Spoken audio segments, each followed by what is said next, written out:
চট্টগ্রাম বিশ্ববিদ্যালয়ের শিক্ষার্থীদের সাথে জোবরা গ্রামবাসী সংঘর্ষের পর আজ থেকে চালু হয়েছে ক্লাস পরীক্ষা। বিশ্ববিদ্যালয় থেকে সরাসরি যুক্ত হচ্ছেন সহকর্মী জোবায়েদ ইবনে শাহাদাত। যাচ্ছি জোবায়েদের কাছে। জোবায়েদ, বিশ্ববিদ্যালয়ে আজ শিক্ষার্থীদের উপস্থিতি কেমন, আর আইন শৃঙ্খলা পরিস্থিতি নিয়ে তারা কি বলছেন, কি মনে হচ্ছে দেখে? সোহার, আজ থেকে শুরু হয়েছে চট্টগ্রাম বিশ্ববিদ্যালয়ের যে সকল অনুষদগুলো আছে সেগুলোর পরীক্ষা এবং ক্লাস কার্যক্রম, এবং বিশ্ববিদ্যালয় সকাল 9টা থেকে 1টা পর্যন্ত এই সকল কার্যক্রম শুরু হয় এবং সম্পন্ন হয়েছে। কিছু কিছু ক্লাস আমরা জানি, শিক্ষার্থীদের সাথে কথা বলে যতটুকু জানতে পেরেছি 3টা দিকেও কিছু ক্লাস শেষ হবে।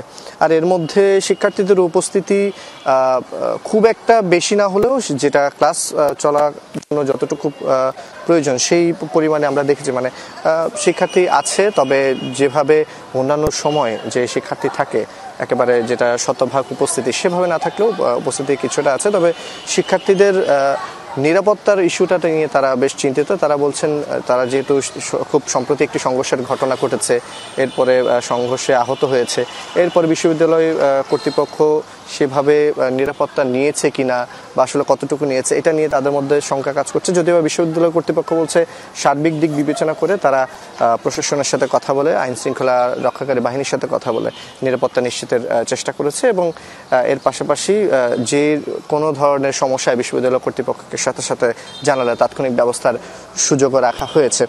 আর শিক্ষার্থীর সাথে কথা বলে জানলাম, যেমন বিবিএতে যদি আমি বলতে চাই, ব্যবসায় শিক্ষা অনুষদ, সেখানে অ্যাকাউন্টিং ডিপার্টমেন্টের ক্লাস তাদের শিক্ষার্থীদের মধ্যে ডিলে করা হয়েছে এমনটা জেনেছি। তবে অনেক শিক্ষার্থী এখন আসেনি, তারা যদি আসে আবার একেবারে আগের মতো যেটাকে আমরা বলি পুরো উদ্যমে ক্লাস এবং পরীক্ষা কার্যক্রম শিক্ষার্থীদের অংশগ্রহণ।